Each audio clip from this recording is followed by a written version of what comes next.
Vou dar-lhes de muita boa fé um conselho que devem seguir até o fim de suas vidas. Nunca chore em frente a um espelho, o porque o passado mesmo responde. Isso aconteceu no sul do país, uma cidade na qual a maioria da população era formada por descendentes de alemães. Na época uma forte onda de frio adoeceu muitos e chegou a matar os mais frágeis, aqueles de pouca idade ou sem condições de ter um tratamento bom. O nome da garota era Manuela, e como uma boa guria sempre respeitou sua família, nunca se afastando ou seguindo as más companhias. Porém, mesmo muito boazinha, sua avó sempre dizia à sua mãe: essa Manuela, desse jeito que é, já já aparece buchuda. A menina ouvia tudo calada, rangendo os dentes de raiva, querendo gritar, que na realidade, ela não era assim, não era rodada. E mesmo indo bem nos estudos, se afastando de qualquer mocinho que mostrasse interesse, crescendo os olhos para cima dela, Manuela prosseguiu firme: vou mostrar quem vai aparecer buchuda. Um dia, bem de tardezinha, Manuela chegou em casa e pela fresta da porta ouviu uma conversa. Mesmo muito educada, não tampou os ouvidos a tempo, nem tentou. Manuela ouviu bem sua avó falar à sua mãe: vizinha Rita tem um filho em idade para casar, já já Manuela fica de maior, juntos os dois. Sua mãe sempre seguiu devotos conselhos da idosa, porém contestou pela primeira vez, meio murcha ainda: Manuela tem mesmo é que estudar. Por dentro a garota agradeceu à mãe, mas as palavras de sua avó foram um balde de gelo naquele inverno rigoroso. Quer sua filha buchuda de qualquer guri? Eles têm boa lábia, você precisa bombear mais sua guria, é novinha demais. Naquele ponto, Manuela ouviu o suspiro comedido da mãe. Não havia jeito. Era a decisão final, e nenhum vivente podia salvá-la disso. Já muito afoita, correu para o quarto, querendo jogar tudo para o alto, gritar que não queria casar com guri algum, muito menos desconhecido. Parou no meio do quarto, o choro preso e a respiração rápida, viu um espelho redondo colado à parede. Correu até lá, levantando o pulso para quebrar, mas parou no caminho, começando a chorar. Manuela chorou tanto, que sentiu o ar sair aos solavancos, o peito dolorido, nariz escorrendo e um medo tremendo. Na sua cabeça, ao fitar o espelho com os olhos molhados, pensava em sair dessa situação. Mas como? Sussurrou rouca, mesmo temendo que sua avó e mãe ouçam o que lhe passou pela cabeça, não segurou a língua estando sozinha. Não vou casar se não tiver noivo, completou, mas parecia conter tanto ódio, que ficou pasma. Manuela não era brava. Se afastou do espelho, sentindo um frio correr pelo corpo inteiro. Naquela noite Manuela dormiu de porta aberta, não conseguindo pregar os olhos, tamanha era sua preocupação. Naquela manhã de terça, Manuela acordou com uma tremenda dor de cabeça, pareciam tambores no cérebro da garota, tocando uma verdadeira sinfonia. Quando colocou os pés na sala, estava vazia. Estranhou. Seu olhar alcançou o altar de sua falecida tia, envolto por santos e um pano branco de renda. Ali haviam velas brancas apagadas, que vez ou outra sua avó acendia e dizia, para sua tia achar o caminho dela: quem tá vivo precisa ajudar. Mas o que assustou Manuela ali na hora, foi ver no altar a cruz de madeira bem lapidada, tombar mole para o lado até virar. Da janela fechada não veio vento algum, muito menos da porta. Prego frouxo, sussurrou e virou a cruz, a deixando certinha. Manuela saiu de casa, com mochila nas costas, pronta para ir ao colégio. Entretanto, no meio da praça, viu muita gente reunida e assustada. Era praça pequena, conhecida pela cidade toda, havia até um festival todo ano armado ali. Mas agora esse pessoal aparentava choque ao ver o que havia no meio. Manuela se aproximou aos pouquinhos, se esgueirando entre sussurros estranhos. Ao ficar no meio do povoado ali parado, sentiu o estômago revirar. Os pelos dos braços se arrepiaram ao mesmo tempo que sua boca se abriu.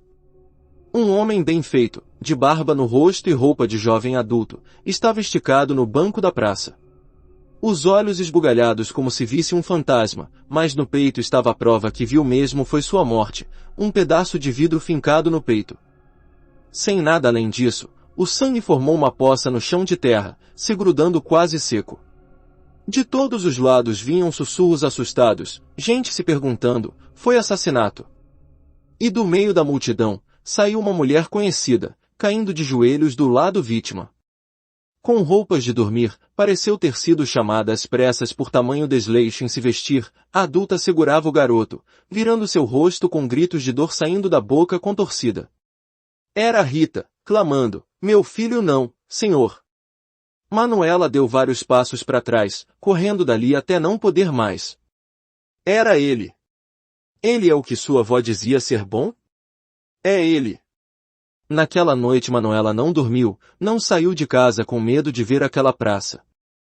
Sua avó inventava aos vizinhos, dor de garota apaixonada, que nada. Ela estava mesmo apavorada.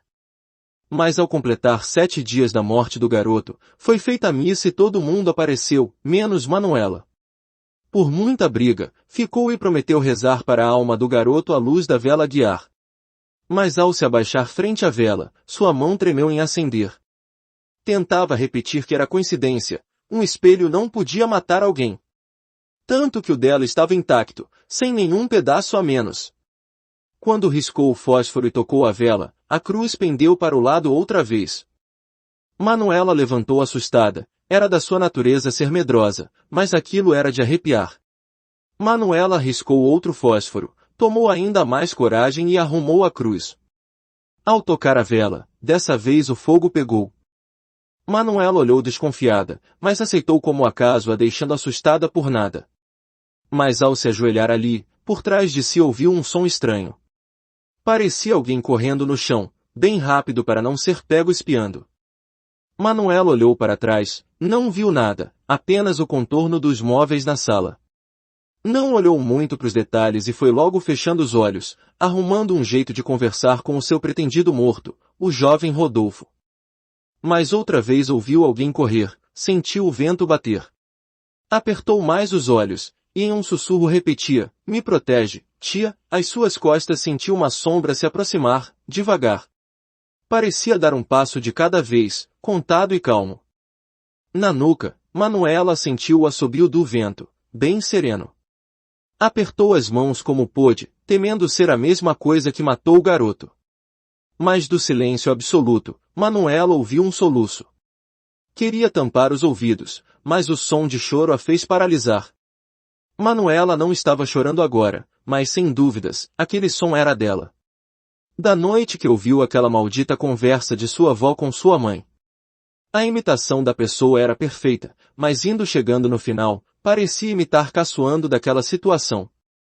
O choro ficou falho e rouco, beirando a um riso curto, insinuando uma breve chacota ao soluçar forçado. Era um som baixo, que ia aumentando, parecia tocar-lhe a pele, se afastava e diminuía. Manuela planejou na cabeça, levantar e correr até a porta. Mas ouviu um estalo fino, estridente, de vidro se quebrando. Parecia próximo, e os passos também. A cada pegada, um vidro novo estalava. Manuela não aguentou mais e abriu os olhos apavorada, sua boca tremia e os olhos ardiam. A vela acesa mal tremulava o fogo, mas agora no lugar da cruz caída, estava um espelho redondo coberto por um pano. O pano era marrom, o mesmo que sua avó no mesmo dia da morte do Rodolfo, cobriu os espelhos da casa toda avisando, deixar sem cobrir, chama o morto do seu descanso. Manuela não conseguia se mexer, o medo era maior que sua força. Atrás dela não ouvia nem passos, nem choro, era silêncio completo. Um zumbido passou no seu ouvido, e a mão esfriou ainda mais. Mas ali, na sala sem qualquer entrada de ar, o pano marrom começou a balançar. O fato estranho que agora a fez andar para trás, foi a sombra de um dedo apontar. No pano marrom cobrindo o espelho, haviam 5 dedos de uma mão, cutucando o pano tentando tirá-lo. Atrás de si, ouviu uma voz igual à sua, sem carregar medo ou pavor, dizendo com um riso, "Chora no espelho sua dor." Manuela gritou. O grito alto e estridente, a fez ganhar força, quando o pano marrom caiu do espelho, se virou e correu até a porta. Manuela alcançou a calçada desesperada, do outro lado viu sua avó e sua mãe. Pronta para correr apavorada, sentiu uma coisa molhada. Um ardor forte na barriga, junto de uma sensação de fraqueza, era muito mais forte que uma gripe de inverno. Sua mãe do outro lado desmaiou horrorizada. Manuela ouviu sua avó chamando desesperada, quando com os próprios pés, a menina voltou para dentro de casa. Manuela não controlava suas pernas, parecia um fantoche ou um boneco de cordas. Ao passar da porta, sentiu o cheiro da fumaça. No altar, o pano marrom havia começado a queimar, por culpa da vela acesa. Manuela gritava que não, implorava e pedia perdão. Não tinha culpa. Não matou ninguém. Não cometeu pecado. Manuela ouviu a porta da entrada bater, impedindo qualquer um de entrar, e ela de sair. Seus pés, com calma, alcançaram a sala. No altar tudo queimava, o fogo aos poucos se alastrava. Menos o espelho, e se refletia a parede oposta. Manuela foi obrigada a ficar frente a ele, lutando para não abrir os olhos, mas sentiu os toques bruscos. Mãos de ambos os lados a obrigando, puxando suas pálpebras, esticando a pele molhada dos olhos até abri-los à força. Aquele gesto bruto, não era humano. Manuela viu no espelho fumaça, apenas isso. E do meio, além de braços e confusão, viu seu desespero. Sua morte. Seu rosto choroso queimava em chamas, gritando por dentro. Manuela não conseguia dizer nada, mas seu reflexo falava, não vai casar se não tiver noivo. Na manhã seguinte foi manchete no jornal, uma notícia sensacionalista, longe de ser realidade. Garota viúva antes de casar, morre em incêndio proposital.